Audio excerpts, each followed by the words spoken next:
An elderly night watchman was quietly patrolling when he suddenly stopped. His flashlight illuminated a young man slumped on the floor beside a broken-down safe. He was about to call the police when a hospital bill slipped from the young man's pocket. Terminal cancer, his mother was dying. "I don't see a thief, I see a kid breaking." The guard pulled out his wallet and handed him $340, every dollar he had. He didn't know that by choosing to save a stranger on that rainy night he was about to lose everything, and set in motion a chain of events that would take years to reveal what that single act of kindness was truly worth. Before we dive in this story, let us know where you watching from. We love to hear your thought. Let's go back to where it started. Detroit, November. Rain coming down like God was trying to wash the whole city away. Calvin Jackson pulled his collar up and checked his watch. 2:47 a.m. 5 more hours until sunrise. 5 more hours of walking these empty hallways, checking these locked doors, pretending anybody in the world cared whether he existed. The Riverside Commerce Center used to be something back in the day. 20 stores. Busy parking lot. Families coming and going. Now half the storefronts were dark. The other half were barely holding on. Just like him. 62 years old. Knees that screamed when it rained. Heart medication he couldn't really afford. A cough that wouldn't go away no matter how many times he ignored it. 17 years he'd been doing this job. 17 years of night shifts and empty hallways and nobody remembering his name. Before the guard job he'd worked at the auto plant. 23 years on the line. Good pay, good benefits.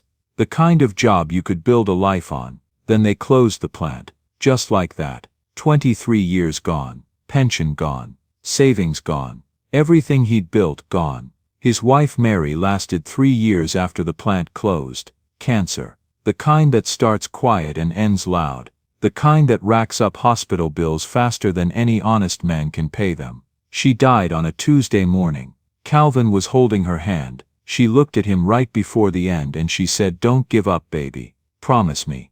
He promised. Some nights walking these empty hallways he wondered if that promise was the only thing keeping him alive. No kids, no family left, no one who would notice if he just didn't show up tomorrow. He was invisible, had been invisible for years.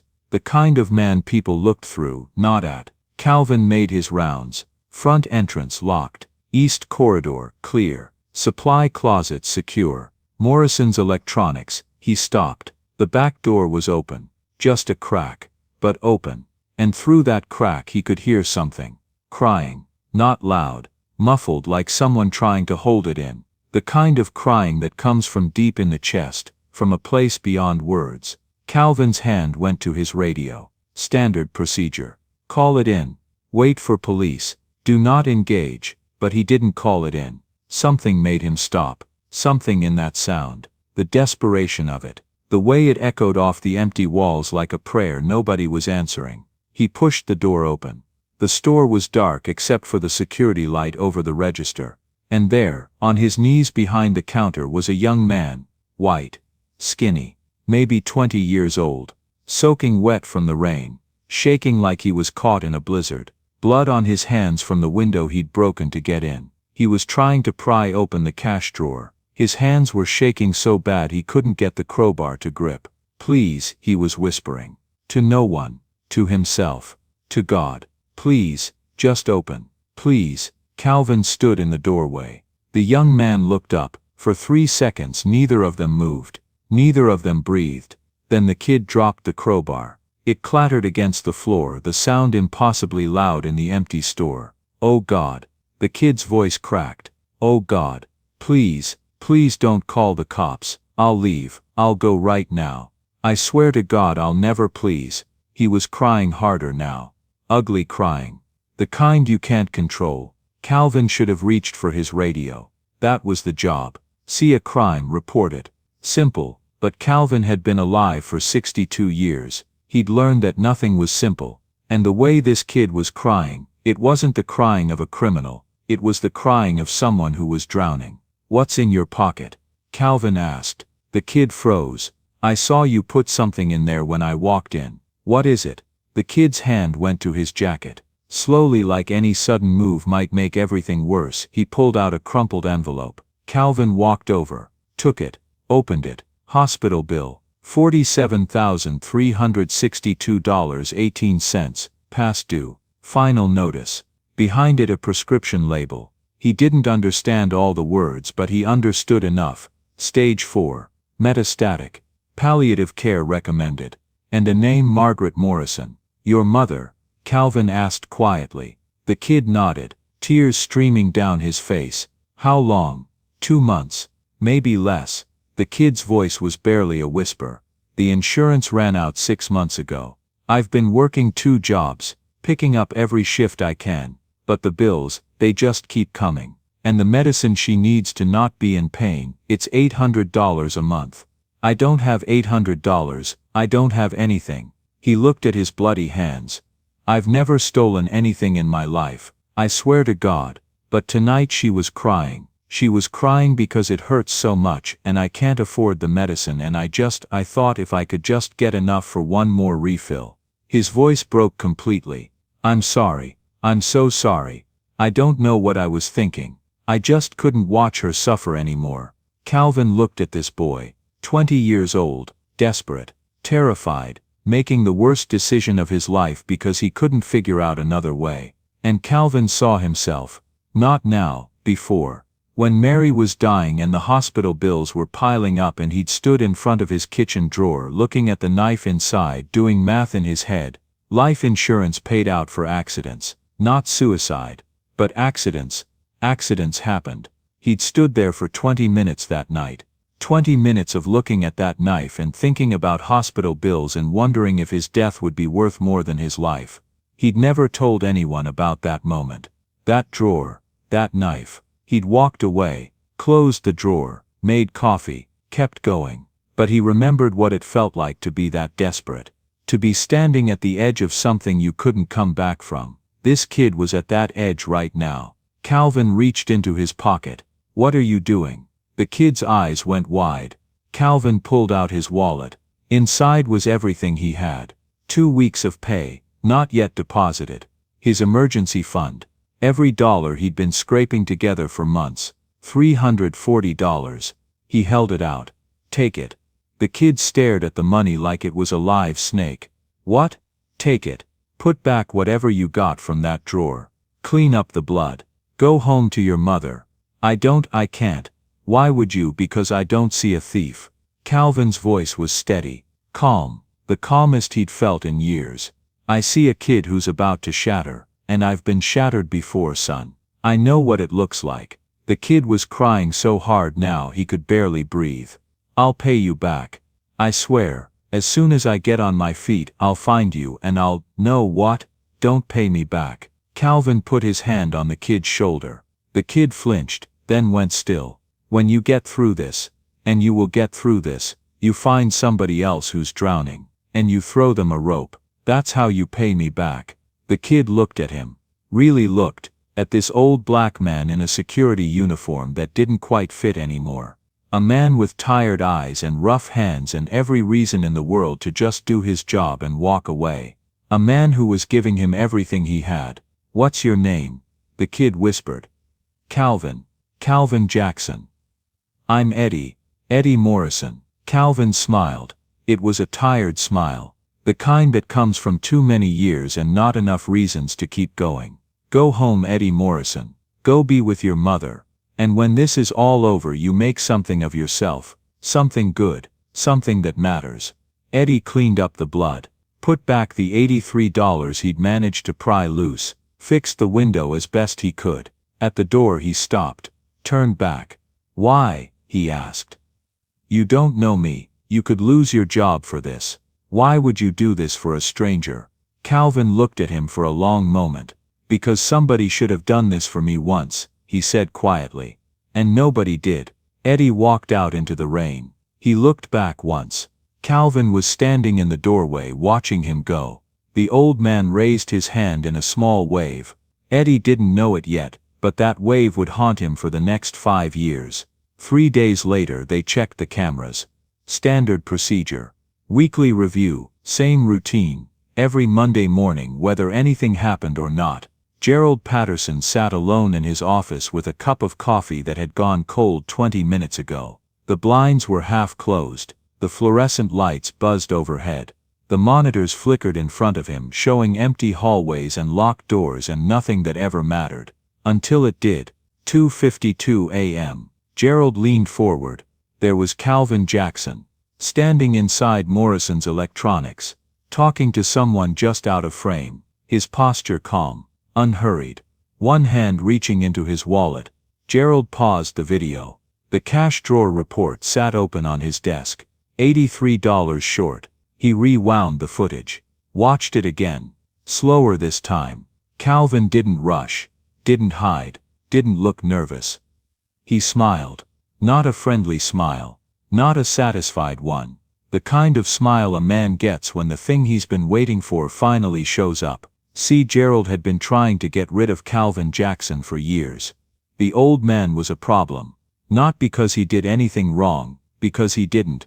Too steady, too reliable, too proud to quit on his own. Every time Gerald hinted that maybe Calvin should start thinking about retirement, Calvin just nodded politely and showed up for his next shift like always. 17 years, perfect attendance, no incidents, no write-ups. Nothing Gerald could use. Until now. Get me Jackson. Gerald said into the phone. Tell him I need him in my office. Now. Calvin knew something was wrong the moment he walked in. He'd worked under Gerald for 6 years. He knew that smile. Tight. Controlled. Like a door quietly locking.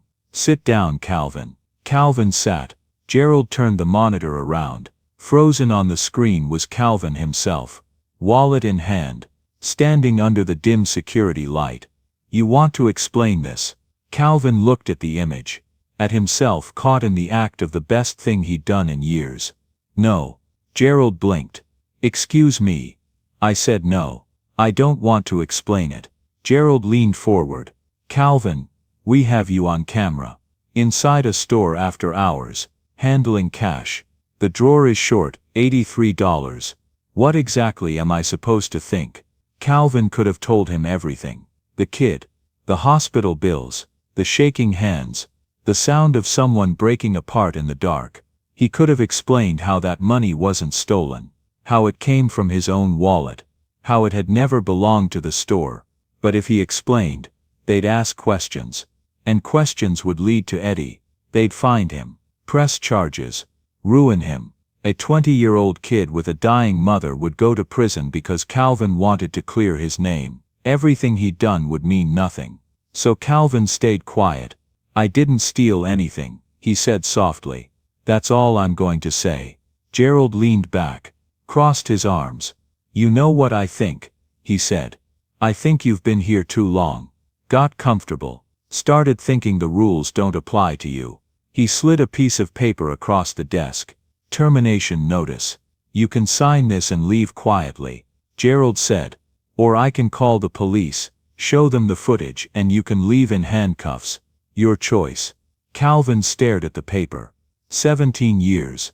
17 years of night shifts and holidays and weekends no one wanted. 17 years of doing exactly what was asked and nothing more. And it ended with a word printed in black ink.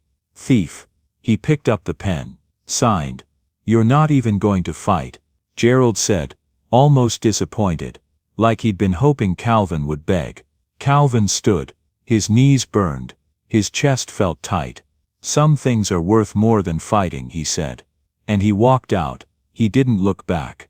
What Calvin didn't know, what he couldn't have known, was how fast a lie travels when it has paperwork behind it. When you get fired for theft in a city like Detroit, your name doesn't just disappear. It circulates. It goes on lists.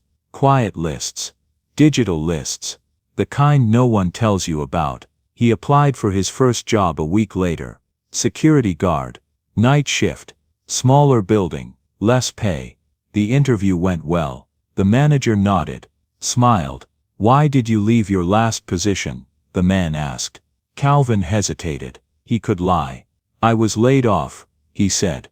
The manager typed something into his computer. The smile faded. Interesting, he said.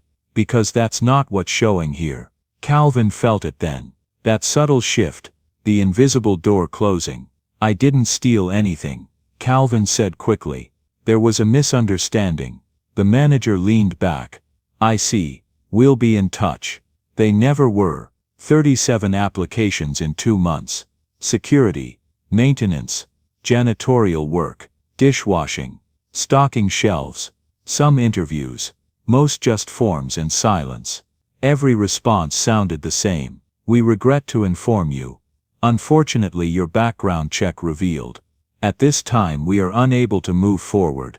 By February, Calvin couldn't make rent. His landlord Victor ran a pawn shop downstairs. They'd known each other for 8 years, played cards on Sundays, shared beers in the summer. Victor stood in the doorway, hands in his pockets. I'm sorry, Calvin, he said. Wouldn't meet his eyes. I really am, but I've got bills too. Calvin nodded. He understood. By March he was living in a boarding house on the east side. $200 a month, a room barely bigger than the bed inside it. Shared bathroom, no kitchen, no window that opened. Walls so thin you could hear other people breathing, coughing, crying. In April his heart medication ran out. The pharmacy wanted $340 for a refill. The same amount he'd given to Eddie Morrison. Calvin stared at the number on the screen for a long time. Then he closed his wallet. He didn't have $340. He didn't have anything. So he rationed. Half doses at first, then quarters. Told himself it was temporary. Told himself his heart had been strong before. Told himself a lot of things that weren't true. Some nights, lying on that narrow bed, listening to strangers argue through the walls, he thought about Eddie, not with anger. Never with anger. He thought about him the way you think about a child you pulled from a burning building. You don't regret it, even if the fire took something from you. The child is alive, and that has to be enough. It has to be enough. Eddie's mother died on Christmas Day. He was holding her hand when it happened. She'd been unconscious for 3 days, but he liked to think she knew he was there, that she felt him beside her, that she didn't die alone. The $340 had bought her 1 more month. 1 more month of medication. 1 more month without screaming pain. 1 more month of being able to sleep through the night. 1 more month of Eddie being able to tell her he loved her. At the funeral, Eddie stood alone. His father had left when he was 7. No siblings. A few distant relatives who sent cards but didn't show up. Just Eddie and a cheap casket and a minister who mispronounced his mother's name. That night, Eddie sat in his mother's empty apartment and looked at the laptop on the kitchen table. Before she got sick, before everything fell apart, Eddie had been building something. A software project. An app that helped small businesses manage their inventory without expensive enterprise systems. He'd been working on it for 2 years. Had a prototype ready. Had even gotten a meeting with an investor once. Then his mother got diagnosed, and the project went on hold.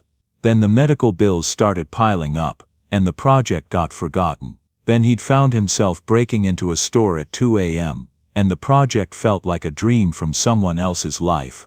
But now his mother was gone, and he had nothing left except this laptop and an old man's words echoing in his head.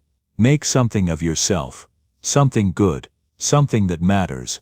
Eddie opened the laptop. He started working. He worked through the winter. Took a job at a warehouse during the day, coded at night, slept 4 hours if he was lucky, lived on ramen and coffee, and the memory of a security guard who had believed in him when he couldn't believe in himself. In June he submitted his prototype to a startup competition. In August he won $25,000 in seed funding. Enough to quit the warehouse job. Enough to work on the app full-time. By the next spring he had users. Real users. Small businesses who loved what he'd built. By summer he had investors knocking on his door. By fall he had a company. Eddie Morrison, CEO. The title still felt like a costume he was wearing. Like someone was going to tap him on the shoulder any minute and say, sorry, there's been a mistake. We need you back at the warehouse. But nobody tapped him on the shoulder. The company kept growing. The money kept coming in. And every day Eddie thought about Calvin Jackson. He'd tried to find him, back when things first started taking off. Went to the Riverside Commerce Center with a check in his pocket. But Calvin wasn't there anymore. Jackson. The new security guard had shrugged. Never heard of him. I've only been here 6 months. Eddie went to the property management office, asked about former employees. Gerald Patterson looked at him with suspicious eyes. Why do you want to know about Calvin Jackson? He helped me once. A long time ago. I want to thank him. Gerald's face twisted into something that might have been a smile. Helped you? That old thief. He got fired for stealing from one of the stores. Good riddance if you ask me. Eddie felt something cold move through his chest. Stealing. Caught him on camera. Right there in Morrison's Electronics. Fired him on the spot.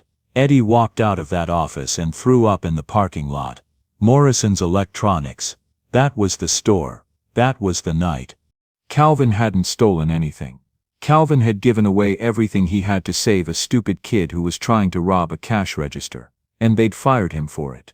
Eddie spent the next 6 months trying to find Calvin, hired a private investigator, checked public records, called every Calvin Jackson in the Detroit phone book. Nothing. The man had vanished.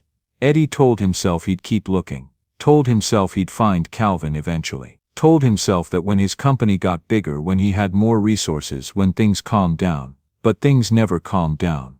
The company kept growing. The demands kept multiplying. Days turned into weeks, turned into months, turned into years. And Calvin Jackson remained a ghost. A ghost Eddie carried with him everywhere. 5 years after that rainy night, Eddie Morrison was worth $40 million. The number followed him everywhere. It sat at the top of quarterly reports. It flashed on screens during investor meetings. It appeared in articles written by people who had never met him, never seen him pace his apartment at 3 in the morning, never heard the silence that lived inside his head. $40 million.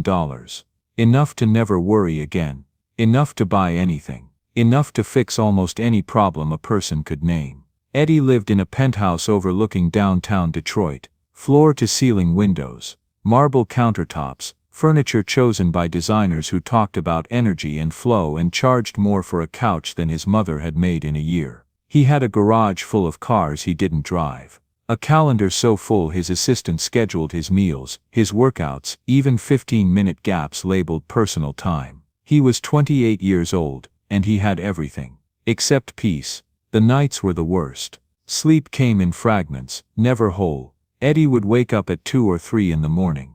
Heart racing for no reason he could explain, staring at a ceiling that cost more than most people's houses. That was when the memories came. Not the boardrooms, not the applause, not the headlines. The old man's face, the tired smile, the way his hand had rested on Eddie's shoulder like it belonged there. The small wave goodbye in the rain. Make something of yourself. Something good. Something that matters. The words followed Eddie everywhere. He asked himself the same questions night after night. Had he done that? He'd built a company from nothing, created jobs, solved real problems. People used what he'd built, relied on it, needed it. On paper it was a success story investors loved. But lying there in the dark, Eddie wondered if success and goodness were the same thing, or if he'd just gotten very good at winning a game that didn't measure the things that mattered. He thought about the number again. $40 million. Then he thought about another number. $340. The smaller number felt heavier. It didn't make sense. 40 million should have crushed everything else beneath it. Should have erased doubt, guilt, memory. But it hadn't. If anything, it made the weight sharper, more focused, because Eddie knew exactly where that $340 had come from. A wallet pulled out in a dark, empty store. A man who had already lived his whole life giving, deciding to give a little more. A choice made without witnesses, without contracts, without expectation. Eddie rolled onto his side and stared out at the city lights. He wondered, not for the first time, what had happened to Calvin Jackson after that night. He'd looked. He really had. In the beginning at least, he'd gone back to the shopping complex, asked questions, hired a private investigator, made calls, nothing. Life moved fast when you let it, faster when success was involved. Meetings turned into months, months into years, and somewhere along the way, Eddie had started telling himself a story he wanted to believe. I tried. Some people don't want to be found. Sometimes there's nothing you can do. That story had worked, until it didn't. Eddie hired another private investigator. This one came recommended by people who didn't advertise. The kind of investigator who charged more and asked fewer questions. The kind who found people who didn't want to be found. 2 weeks later, Eddie's phone rang during a meeting he immediately forgot about. "I found him," the investigator said. "You're not going to like it." Eddie stepped out into the hallway. "Where is he?" "Boarding house on the east side. Place called Martha's. $200 a month." There was a pause. "It's not good, Mr. Morrison." "Not good at all." Eddie didn't say anything, he just hung up. 20 minutes later he was in his car. The east side of Detroit hadn't changed. Or maybe it had. And this was the result. Abandoned buildings leaned into each other like tired men holding each other up. Empty lots stretched where houses had once been. Streets the city had given up on decades ago. Eddie drove slower than he needed to. Part of him hoping he'd missed something. That the investigator had made a mistake. He hadn't. Martha's was a 3-story building that looked like it might collapse if you leaned on it wrong. Paint peeled in long tired strips. Windows were cracked or covered. A smell hung in the air. Damp, sour, lived in all the wrong ways. Eddie parked his car. His car didn't belong here. It was too clean, too quiet, too expensive. People looked at it as he walked inside. The woman at the front desk looked at Eddie the same way. "Can I help you?" "I'm looking for Calvin Jackson." Her eyes narrowed. "You police?" "No." Eddie swallowed. "I'm a friend." She took him in slowly. The suit, the watch, the shoes that cost more than her rent. Room 12, 3rd floor. Elevators broken. Eddie nodded and walked toward the stairs. Each step upward felt heavier than the last.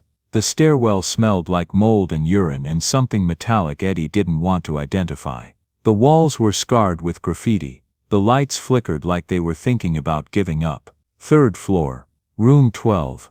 Eddie stood in front of the door longer than he needed to. He didn't know what he was afraid of. Seeing Calvin worse than he imagined, or seeing him exactly as he imagined. He knocked. For a long moment nothing. Then shuffling. Slow. Careful. The door opened. Calvin Jackson stood in the doorway. He was thinner than Eddie expected. So thin it hurt to look at him. His hair was completely white now. His hands trembled, a constant quiet shake he didn't bother hiding. But his eyes were the same. Tired. Kind. Still holding on to something. "You shouldn't be here," Calvin said quietly. "I've been looking for you for 2 years." "I know." Eddie blinked. "You know. I saw you on the news," Calvin said. "Big tech CEO, doing good things. Making a difference." A small smile touched his mouth. "I was proud of you." The words hit Eddie harder than any accusation could have. "Then why didn't you reach out?" Eddie asked. "Why didn't you call me?" Calvin looked at him for a long moment. "Because what would I say?" he asked gently. "Hey, remember me, the old man who gave you $340. Look how well you're doing. Meanwhile I'm living in a room that smells like death." He stepped aside. "Come in," he said. "We need to talk." Eddie walked into the room. It was worse than he'd imagined. A single bed with a stained mattress. A card table holding a hot plate. One plastic chair that looked like it might break under the wrong kind of weight. A window that looked directly into a brick wall. And on the nightstand a bottle of pills. Half empty. "Is that your heart medication?" Eddie asked. "Half doses," Calvin said. "Sometimes quarter. Depends on the week." "How long?" Calvin was quiet. "About 4 years. 4 years of a heart slowly failing. 4 years Eddie had spent building an empire." "I'm so sorry," Eddie whispered. "I should have found you sooner. I should have." "Don't." Calvin's voice was sharper than Eddie expected. "I made my choice," Calvin said. "I'd make it again. But you lost everything because of me." Calvin shook his head. "I lost my job because a man wanted me gone. I lost my apartment because rent keeps rising and wages don't. I lost my health because this country doesn't care what happens to old poor men." He sat down on the bed. The springs groaned. "You didn't do any of that," he said. "The system did." Eddie reached into his jacket. Pulled out a check. "This is for you," he said. "Enough for an apartment. Medical care, whatever you need. Calvin looked at it. Didn't touch it. How much? Does it matter? How much? Eddie. 500,000. Calvin laughed. A dry sound that turned into a cough. $500,000, he said softly. For $340. This isn't about the money. Eddie said you saved my life. I gave you $340 and told you to be decent. Calvin said. That's not saving a life. He walked to the window. I'm not taking your money. Eddie felt something crack. Why? He asked. I can fix this. I can fix all of this. Calvin turned back to him.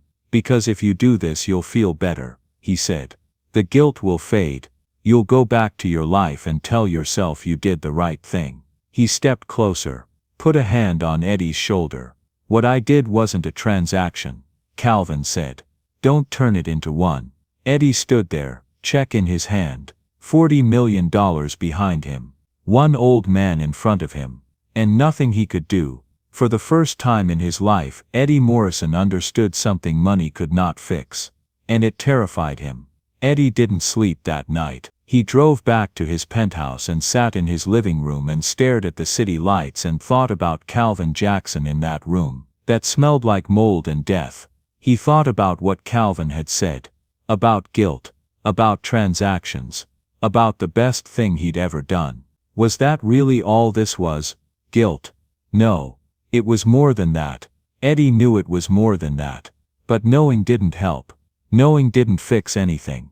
The next day he couldn't focus on work. His CFO was talking about quarterly projections and expansion plans and Eddie couldn't hear any of it. All he could see was Calvin's face. Those tired eyes. That trembling hand. After the meeting, Eddie called his investigator. I need you to dig deeper.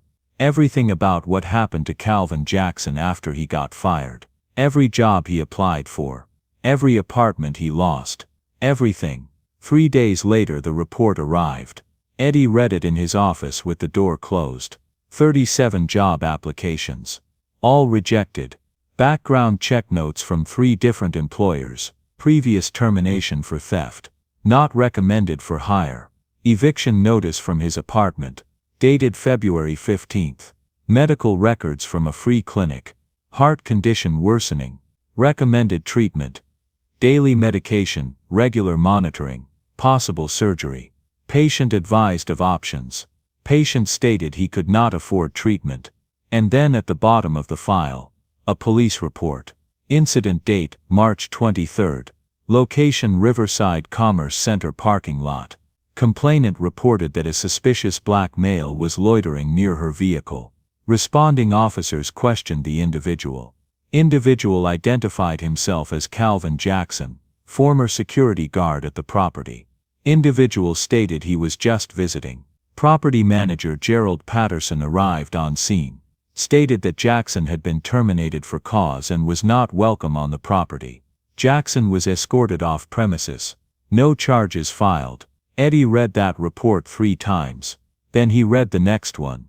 Incident date, June 12th. Location corner of Michigan Avenue and 3rd Street.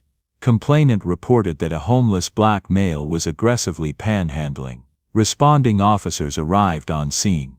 Individual identified as Calvin Jackson. Individual stated he was not panhandling. He was waiting for the bus.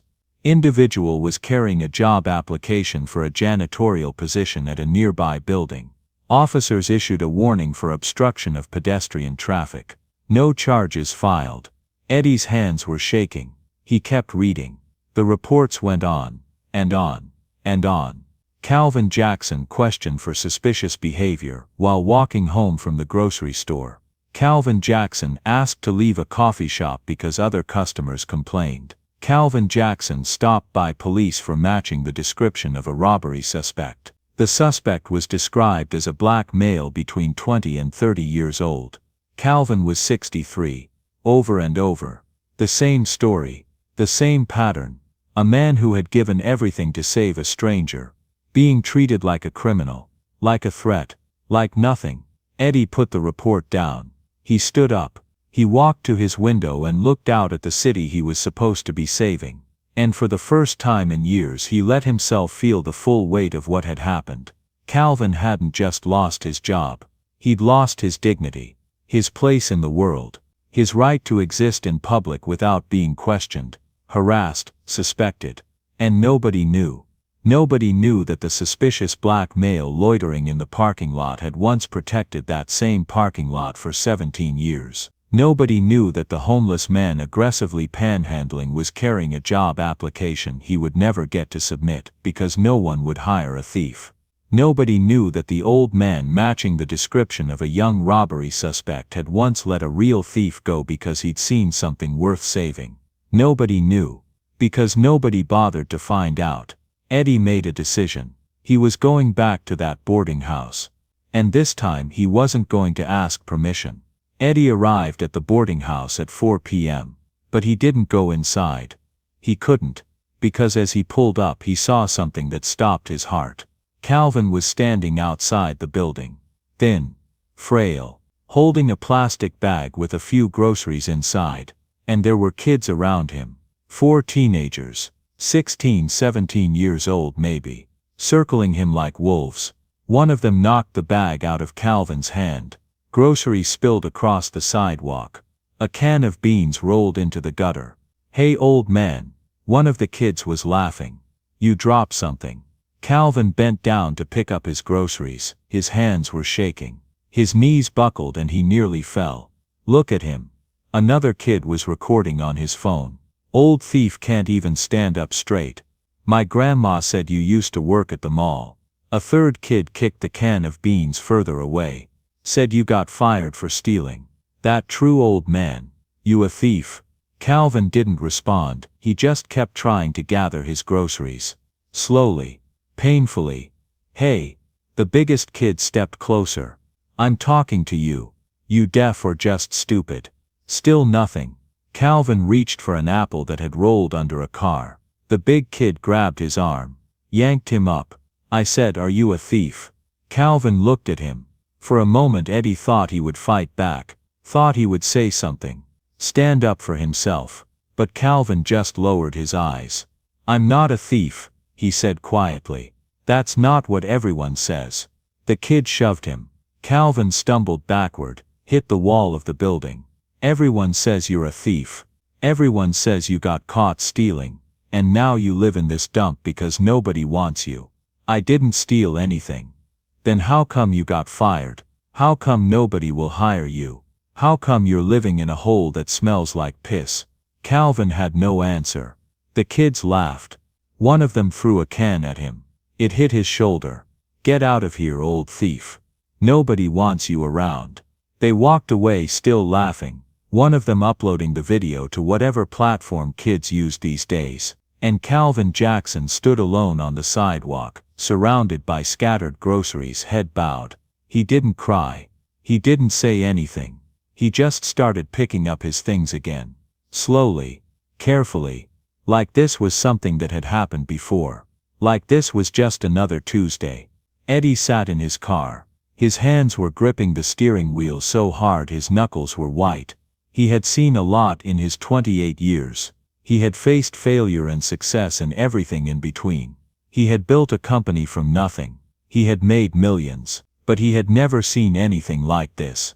A man who had given everything to save a stranger. Being humiliated in the street. For something he never did. Because of something Eddie had done. Eddie opened his car door. He took 3 steps. Then he stopped. Because what was he going to do? Fight a bunch of teenagers? Make a scene? Draw more attention to Calvin, who clearly just wanted to disappear? He watched Calvin gather the last of his groceries. He watched Calvin walk back into the building, head still bowed. He watched the door close. And then Eddie Morrison, the CEO, the millionaire, the man who had everything, he walked around the corner of the building. And he threw up. Everything came up. His lunch, his coffee, the protein bar he'd eaten on the way over. When there was nothing left, he sank down against the wall. And he cried. He cried like he hadn't cried since his mother died. Ugly heaving sobs that shook his whole body. Because now he understood. This wasn't guilt. This was truth. For 5 years Eddie had been building an empire on a foundation of kindness. Calvin's kindness. Every success Eddie had, every dollar he'd earned, every life he'd changed, it all traced back to that moment in the electronics store. And while Eddie had been rising, Calvin had been sinking. While Eddie had been celebrated, Calvin had been humiliated. While Eddie had been living his dream, Calvin had been living a nightmare. And the whole time Eddie had told himself he'd tried to find him. He'd told himself he'd done what he could. He'd told himself that sometimes people fall through the cracks and there's nothing anyone can do. But that was a lie. Eddie hadn't tried hard enough. He'd been too busy, too successful, too comfortable. He'd let 5 years pass. And now a man who had saved his life was being pelted with cans in the street. Eddie stood up. He wiped his face, and he made a decision. Eddie went back to the boarding house the next day. And the day after that. And the day after that. Each day he sat in his car and watched. He needed to understand.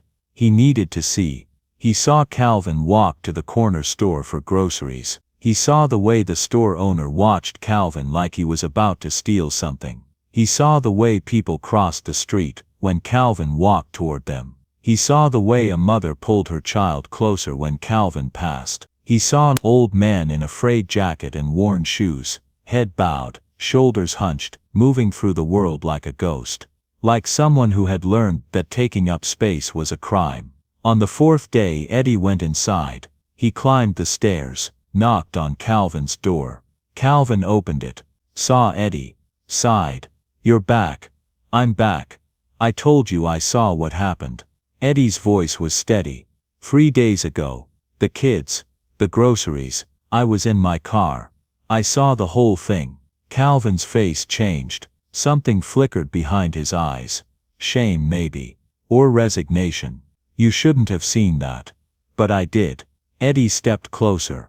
"How long has this been going on? Does it matter?" "How long, Calvin?" Calvin looked at him for a long moment. Then he turned and walked back into his room.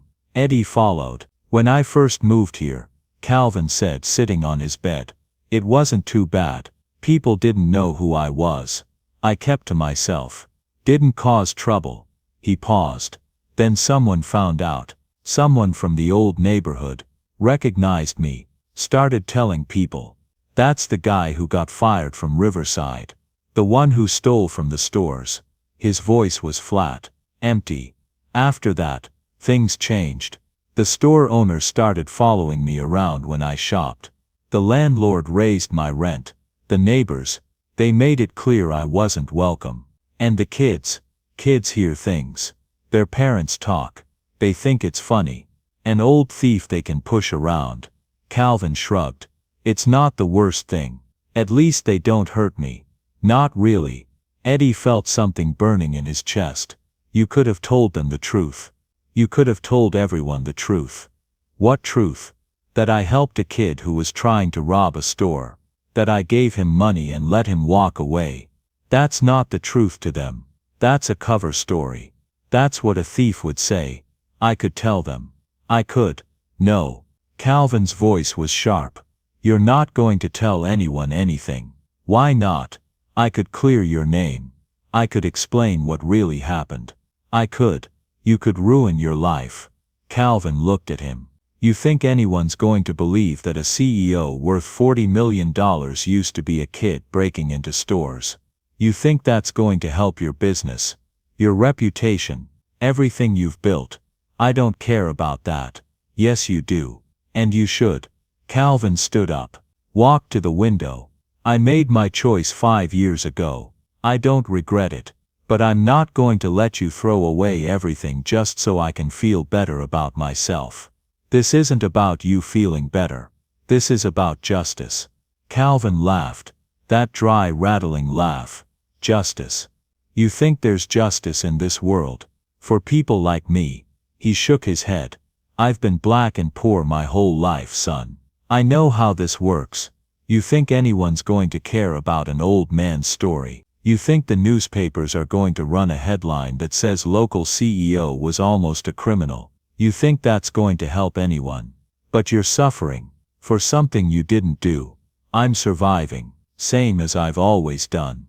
Calvin turned around. And I'm going to keep surviving. With or without your help. With or without your guilt. With or without your money. Eddie stood there, fists clenched. Then what am I supposed to do? Calvin walked over to him, put his hands on Eddie's shoulders. I already told you. Go find someone else who needs help. Someone you can actually save. I can save you. No. Calvin's voice was gentle. You can't. And you need to make peace with that. Some people are meant to be saved. And some people are meant to do the saving. That's just how it is. That's not fair. Nothing's fair. Calvin smiled. But you know what? I'm okay with it. I really am. Every time I see your face on the news, every time I hear about your company doing something good, I think to myself, I did that. I helped make that happen. And that's enough for me. Eddie's eyes were burning. It's not enough for me. It has to be. They stood there looking at each other. Two men from different worlds, connected by a single moment of kindness that had changed everything. And nothing. Eddie drove home that night with Calvin's words echoing in his head. Go find someone else who needs help. Easy to say, hard to do. Because how do you help someone when you're so full of guilt you can barely function? How do you give when you feel like everything you have was stolen from someone who deserved it more? It was raining. Of course it was raining. It always seemed to rain when Eddie's world was falling apart. He was driving down Michigan Avenue, not really paying attention to where he was going, when he saw it. A kid, 15, maybe 16 years old, black, skinny, standing in front of a convenience store with a security guard twice his size grabbing his arm. Eddie slowed down. The guard was yelling something. The kid was crying. A small crowd had gathered, phones out, recording everything. Eddie pulled over. He got out of his car. As he got closer, he could hear what was happening. I didn't take anything. The kid was sobbing. I swear to God, I didn't take anything. Empty your pockets. The guard was rough aggressive. Now, I already did. There's nothing there. Then why'd you run when I called you? Because I was scared. You were yelling at me. A woman in the crowd spoke up. Just call the cops. Little thief needs to learn a lesson. I'm not a thief. The kid was screaming now. I'm not. I was just looking for something for my sister's birthday. I didn't have enough money so I put it back. I put it back. Nobody believed him. Eddie could see it in their faces. They'd already made up their minds. Black kid. Convenience store. Must be a thief. Same story. Different day. Eddie stepped forward. Let him go. The guard turned, saw Eddie, saw the expensive suit, the watch, the car parked at the curb. Who the hell are you? I'm someone who's going to call my lawyer if you don't take your hands off that kid in the next 5 seconds. The guard's grip loosened. Not much, but enough. This isn't your business, sir. I'm making it my business. Eddie pulled out his phone. You want to keep holding an innocent kid in front of all these cameras. You want that video going viral with your face on it. The guard looked at the phones, at the crowd, at Eddie. He let go. The kid stumbled, almost fell. Eddie caught him. You okay? The kid was shaking. I didn't do anything. I swear I didn't. I believe you. Eddie kept his voice calm. What's your name? Marcus. Okay, Marcus, let's get you out of here. Eddie walked the kid to his car. The crowd was still watching, still filming. The guard was yelling something about next time and pressing charges, but Eddie wasn't listening. He put Marcus in the passenger seat, got in himself, drove away. They were 3 blocks away before Marcus stopped shaking. Thank you, the kid whispered. He so much. Nobody ever.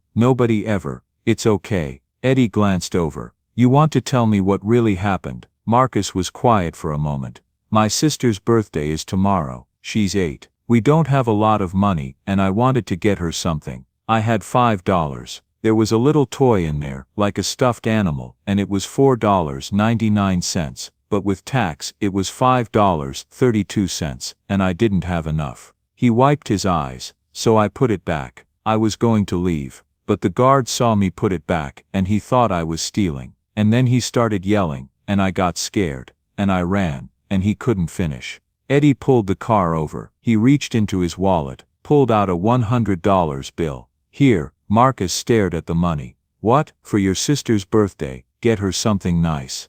I can't. This is yes you can. Eddie pressed the money into the kid's hand. And when you grow up, when you make something of yourself, and you will, you find somebody else who needs help, and you help them. That's how you pay this back. Marcus looked at him. Why are you doing this? Eddie smiled. It was the first real smile he'd had in weeks. Because somebody did this for me once, a long time ago, and it changed my life. He drove Marcus home. It was a small apartment in a rough neighborhood, but the lights were on and there were kids' drawings in the window. Thank you, Marcus said again as he got out. I'll never forget this, I promise. Don't forget it. Live it. Marcus ran inside. Eddie sat in his car for a long time. The rain had stopped, the moon was peeking through the clouds, and for the first time in 5 years, Eddie Morrison felt something other than guilt. He felt hope. The next morning, Eddie went back to the boarding house. He hadn't slept, not really. He'd lain awake in his penthouse until dawn, staring at the ceiling, replaying the night over and over in his head. The rain, the kid, the look on Marcus's face when someone finally said, I believe you, and underneath all of it, one question he couldn't silence. Why did that feel more real than everything else in my life? Calvin opened the door. He looked tired, more tired than the day before, like seeing Eddie again had cost him something he hadn't budgeted for. He took one look at Eddie's face and sighed. Something happened. Calvin said. Something happened. Eddie repeated, stepping inside. The room felt smaller in the daylight, less shadow to hide behind. The same narrow bed, the same hot plate, the same bottle of pills on the nightstand. Eddie noticed it immediately this time, counted without meaning to. Too few. Last night, Eddie said, there was a kid, outside a convenience store. A guard had him by the arm. People were filming. Everyone already decided who he was before he even opened his mouth. Calvin didn't interrupt. He just sat down on the edge of the bed, hands folded, listening the way people listen when they already know where the story is going. I stopped, Eddie continued. I didn't plan to. I almost didn't. I told myself it wasn't my business, that I had meetings, that someone else would handle it. His voice tightened, and then I heard myself say, let him go. And it was like something clicked, like my body moved before my brain could talk me out of it. He told Calvin everything. The shouting, the crowd, Marcus crying, the way the guard's grip loosened when Eddie mentioned lawyers and cameras, the drive afterward, the $100, the promise. When he finished, the room was quiet. Then Calvin smiled, not wide, not triumphant, just soft, knowing. There it is, Calvin said. There what is? Calvin looked at him carefully, like he was making sure Eddie was really there, not just another version he'd built in his head over the last 5 years. That part of you, Calvin said, the part that can't keep driving, the part that stops even when it costs something. That's what I saw in you that night. That's what I was trying to save. Eddie sat down across from him. The plastic chair creaked under his weight. It felt right, Eddie said quietly. For the first time in 5 years something felt right, not impressive, not successful, just right. Because it was right, Calvin said. You weren't helping that kid because of me. You weren't trying to balance a scale or pay down a debt. You helped him because he needed help, and you could give it. That's the difference. Eddie stared at the floor. His hands were clenched so tight his knuckles had gone white. He'd rehearsed this moment a dozen times in his head. On the drive over, in the shower that morning, in the elevator up to the penthouse he hated more every day. But now that he was here, the words felt heavier, dangerous. What if he says no? What if I make it worse? What if this is just another thing I ruin by touching it? I want you to come live with me, Eddie said. Calvin's smile faded instantly. Eddie, not because of guilt, Eddie said quickly, like he was afraid the moment might disappear if he didn't hold it down. Not because I owe you, because I want to. Calvin started to shake his head. I'm building a house, Eddie went on. A real one, not glass walls and security gates. A place with a yard. A garden, somewhere quiet, somewhere you don't have to explain yourself to anyone. He leaned forward. I want you there. I can't. Calvin said. You don't understand. I do understand, Eddie said. I understand more than I did yesterday, and probably less than I will tomorrow. But I know this much, he swallowed. I don't want to keep building a life that only makes sense if I never look back. Calvin looked away. I'm not asking you to take my money, Eddie said. I'm asking you to be my family. That made Calvin go still, too still. Eddie almost took it back, almost laughed it off, almost said forget I said anything. But then he thought about the way Calvin had stood in that doorway 5 years ago. How he hadn't hesitated, how he hadn't asked for guarantees or proof or collateral. So Eddie kept going. I never had a father, he said. Mine left when I was 7, just packed up and disappeared like we were something he could outgrow.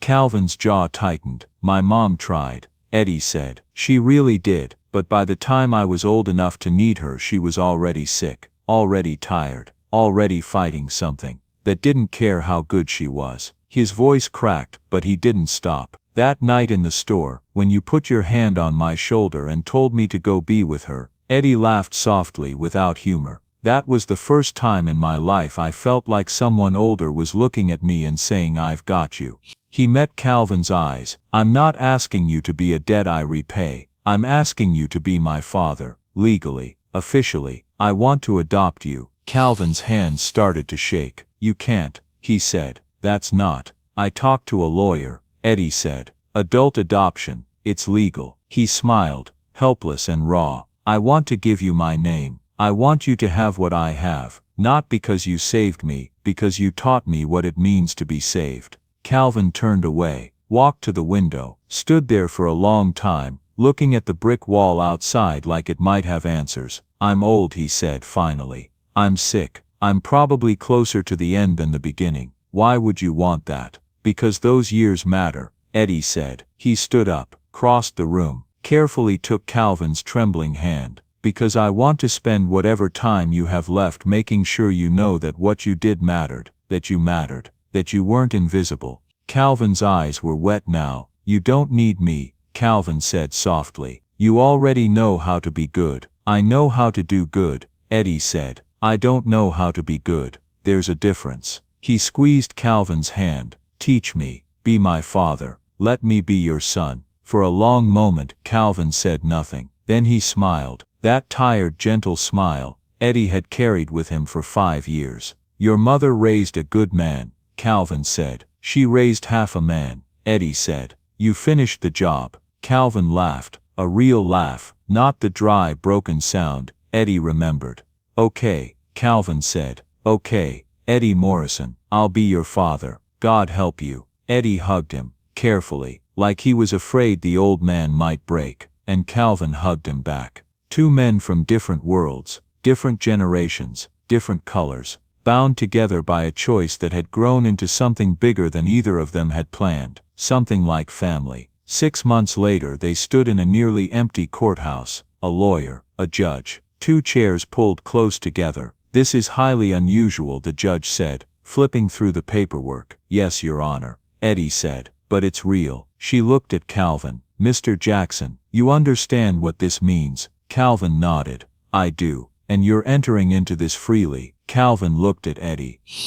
I am, he said, because this young man reminded me that kindness isn't just about giving. Sometimes it's about letting yourself be loved. The judge smiled. Mr. Morrison, Eddie took a breath. 5 years ago, he said, this man gave me $340, everything he had, and he told me to make something of myself. He took Calvin's hand. I thought being worthy meant success. Turns out it meant family. The judge signed the papers. Calvin Jackson became Calvin Jackson Morrison. And for the first time in a very long time, Eddie Morrison felt at peace. They built the house together. Not literally, neither of them knew anything about construction, but they chose every piece of it. The kitchen where Calvin taught Eddie to cook the way his mother had taught him. The garden where they planted tomatoes and peppers and herbs. The room with the big window where Calvin could sit and watch the sun rise. Calvin's health improved. Not dramatically. He was still old, still damaged by years of neglect. But the medication worked better when you could afford it. The food tasted better when someone cared enough to cook it. The days felt longer when there was someone to share them with. Eddie stepped back from the day-to-day running of his company. He hired people he trusted, delegated, learned to say no to meetings that didn't matter, and yes to dinners with his father. They talked. Hours and hours of talking. Calvin told Eddie about Mary, about the plant, about the years of being invisible. Eddie told Calvin about his mother, about the night in the store, about the guilt that had eaten him alive. And slowly, carefully, they healed each other. A year after the adoption, Eddie made an announcement. The Calvin Jackson Foundation. Not a publicity stunt, not a tax write-off. A real foundation with real money, dedicated to helping people who had fallen through the cracks. People like Calvin, people like Eddie. The foundation paid for job training for people with criminal records. It covered medical bills for people who couldn't afford insurance. It provided housing for people who had lost everything. And it did it all quietly. No press releases, no photo ops, just help, given freely, to people who needed it. Because that's what Calvin had taught him. Real kindness doesn't need an audience. Calvin died on a Tuesday morning. He was 72 years old. He'd had 4 good years, 4 years of being loved, of being seen, of mattering to someone. Eddie was holding his hand when it happened, just like Calvin had held his mother's hand all those years ago. "Thank you," Eddie whispered, "for everything, for stopping that night, for believing in me, for being my father." Calvin smiled. That tired, gentle smile. "Thank you for letting me in," he said. "I spent 60 years being invisible. You made me visible." Those were his last words. Eddie sat with him for a long time after, not crying, just being present, honoring the man who had changed everything. The funeral was small, just a few people who had come to know Calvin in his final years. The staff at the house, some of the people the foundation had helped, and Marcus, who was 19 now, who had used that $100 to start a small business reselling shoes, who had worked his way through community college, who had written Eddie a letter every year thanking him for that night. Marcus spoke at the funeral. "I didn't know Mr. Jackson very well," he said. "I only met him a few times, but I know what he did. I know he gave everything he had to help a stranger, and I know that stranger helped me." He looked at Eddie. "Mr. Morrison told me something that night," he said. "When you make something of yourself, find somebody else who needs help, and help them. I've tried to live by that. I've helped people when I could, and I've told them the same thing. Pass it on." He paused. "I think that's Mr. Jackson's real legacy. Not this foundation, not this house. It's the chain of people helping people, strangers helping strangers. That chain started with him, and it's not going to end."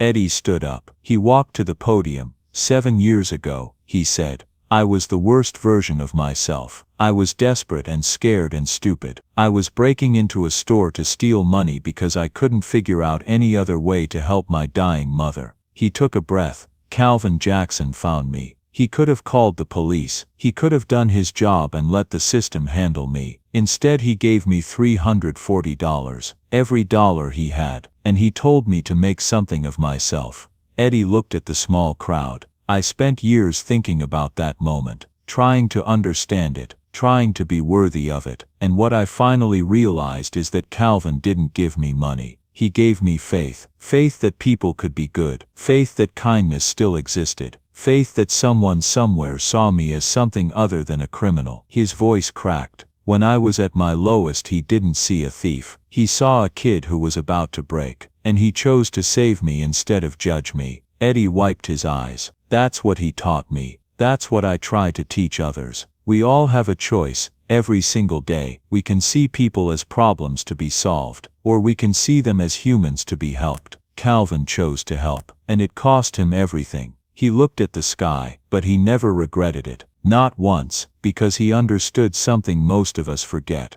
The point of life isn't to protect yourself, it's to give yourself away, to find the moments where you can make a difference, and make it, even if it hurts, even if it costs you, even if nobody ever knows. Eddie smiled through his tears. That's Calvin Jackson's legacy. Not this building, not this foundation. The legacy is simple. Stop when everyone else keeps driving. Help when everyone else walks away. Give when everyone else takes. He stepped back from the podium. Pass it on. 10 years later, the Calvin Jackson Foundation had helped over 50,000 people. Eddie Morrison was 53 years old. He'd stepped down from his company years ago, sold his shares and devoted himself full-time to the foundation. He never married, never had kids of his own, but he had thousands of kids, in a way. Thousands of people whose lives had been changed by a chain that started with $340 and a choice to stop. Marcus ran the foundation now. He'd grown into a good man, a great man, and Eddie trusted him completely. Once a year on the anniversary of Calvin's death, Eddie would go to the old boarding house. It was different now. The foundation had bought the building, renovated it, turned it into transitional housing for people getting back on their feet. But Eddie would stand outside, in the spot where he'd seen those kids humiliate Calvin all those years ago, and he would remember the rain, the fear, the desperation. He would remember an old man in a security uniform, giving away everything he had. He would remember a choice, and then he would go back to work, because the chain never ended, because kindness once given never disappeared, because somewhere right now someone was at their lowest moment, someone was about to break, someone needed a hand, and Eddie Morrison was still stopping, still helping, still passing it on. If you want more emotional, heartwarming stories like this, don't forget to subscribe to the YouTube channel where stories of kindness, healing and second chances come to life through powerful narration. Follow for more touching stories that stay with you long after the video ends. Turn on notifications so you don't miss the next story that might just change someone's day. Thank you for reading. See you in the next story. Join us to share meaningful stories by hitting the like and subscribe buttons. Don't forget to turn on the notification bell to start your day with profound lessons and heartfelt empathy.